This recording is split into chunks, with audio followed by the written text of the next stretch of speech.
On a quiet street in Sacramento, California, the residents were used to each other's routines.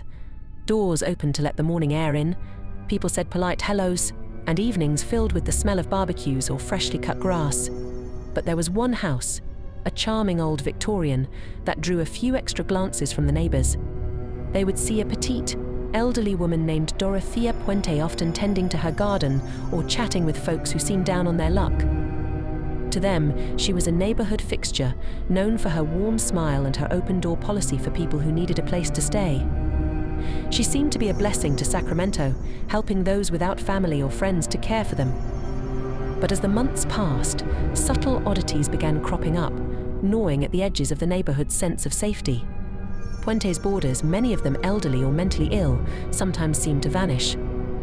Neighbors would see someone staying at her house for a few weeks, even months, but they would eventually disappear without a goodbye.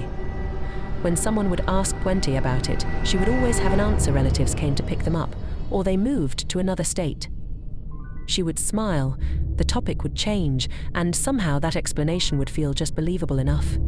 Yet, in the back of their minds, the neighbors couldn't shake a growing feeling that something wasn't right.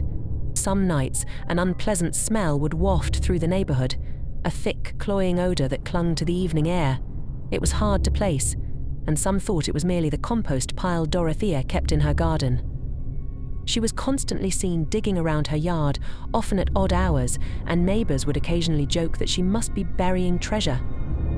But rumors began to grow, and as her reputation spread, those living nearby started talking about Dorothea's odd behavior in hushed tones.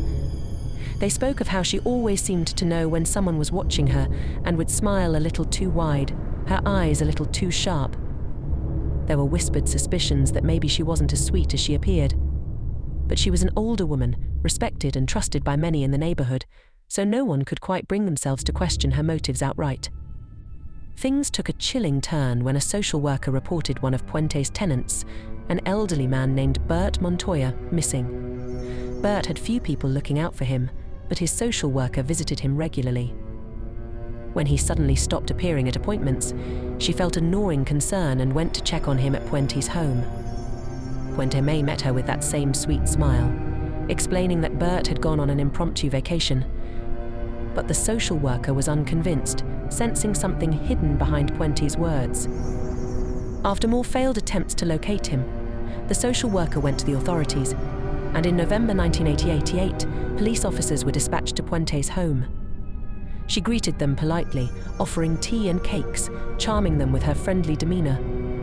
The officers listened to her explain that Montoya had left on his own and that there was nothing to worry about. But the social worker's concerns were persistent, and the officers decided to investigate further. The officers noted that Puente's garden, though carefully tended, had a lot of freshly disturbed soil. When asked, she waved a hand dismissively, saying she had recently been planting some new flower beds and uprooting weeds. The officers, still unsure, asked if they could take a look. Reluctantly, Puente agreed, watching them closely as they began to dig. Soon, the shovel struck something hard. The officers unearthed something wrapped tightly in cloth. Puente stood by, silent and unmoving, as they unwrapped the package and made a discovery that would forever haunt the neighborhood. Beneath her quaint, floral garden lay a decomposing body, sending shockwaves through the officers and the onlookers gathering outside. The search intensified, and as officers dug further, the full horror of Puente's actions came to light. In total, they discovered 7 bodies buried in her backyard. Each one told a story of desperation and deceit. Tenants who had come to her seeking shelter and kindness, only to meet a dark fate. Puente had been cashing in on their social security checks, discarding them once she had no further use for them.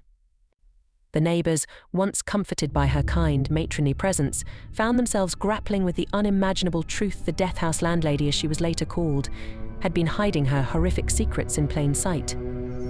Her home, once thought of as a safe haven, was revealed to be a scene of calculated betrayal,